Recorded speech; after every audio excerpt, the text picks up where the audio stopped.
ಯಾರಾவது ಒಬ್ಬರು ಮದುವೆ ಮಾಡಿಕೊಂಡ್ರೆ ತಾತಂದು ಪೇಪರ್ಲಾತಿ ಎಲ್ಲ ನಿನಗೆ ಸಿಗುತ್ತೆ.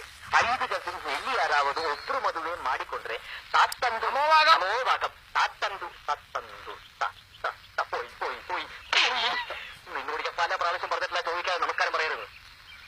എടാ നിനക്ക് കന്നഡ അറിയാമോ? ഏയ് ഞാനാ ടൈപ്പല്ല, തമാശകളാ. ഇത് സംഗതി സീരിയസാ. ആദ്യ കന്നഡത്തിൽ എന്തോ ഒരു സംഭവം പറഞ്ഞു, അതിന്റെ മലയാളത്തിലുള്ള അർത്ഥം പറഞ്ഞാൽ അതിനകത്ത് എന്തോ ഒരു ക്ലൂ കിടപ്പുണ്ട്. ഓ എന്താ സംഭവം പറ കേക്കട്ടെ. എനിക്ക് കന്നഡ കേട്ടാ മനസ്സിലാവും.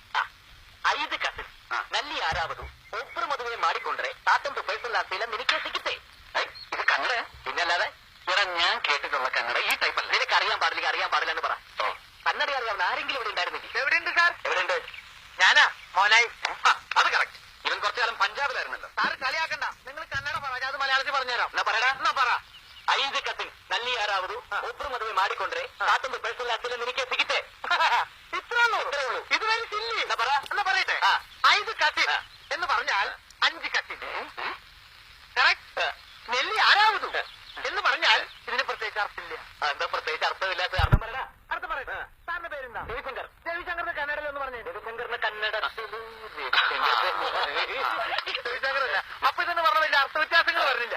ഇനി ഒബ്രു മധുവേ, ഒബ്രു മധുവിൽ മധു എന്ന് പറഞ്ഞാൽ മധു. ആ മധുല്ല, ഇത് മദ്യം. ഒബ്രു എന്ന് പറഞ്ഞാൽ കർണാടക സ്റ്റേറ്റിൽ മാത്രം കണ്ടുവരുന്ന ഒരു തരം ബ്രാൻഡിയാണ്. Only for sale in Karnataka. മാടിക്കുണ്ട്രി എന്ന് പറഞ്ഞാൽ മാടി വിളിക്കുക. അതില്ല, മേടിച്ചുകൊണ്ട് വരിക. ചുരുക്കത്തിൽ പറഞ്ഞാൽ ഒബ്രു മധു എന്ന് പറഞ്ഞ ബ്രാൻഡ് കഴിച്ച് 5 കസിൻസ് താമസിക്കുന്ന ആ പെമ്പിള്ളേരെ മുറി പോയി ബഹളം ഉണ്ടാക്കിയാൽ മുത്തച്ഛൻ 2 പേരുടെ മോന്താട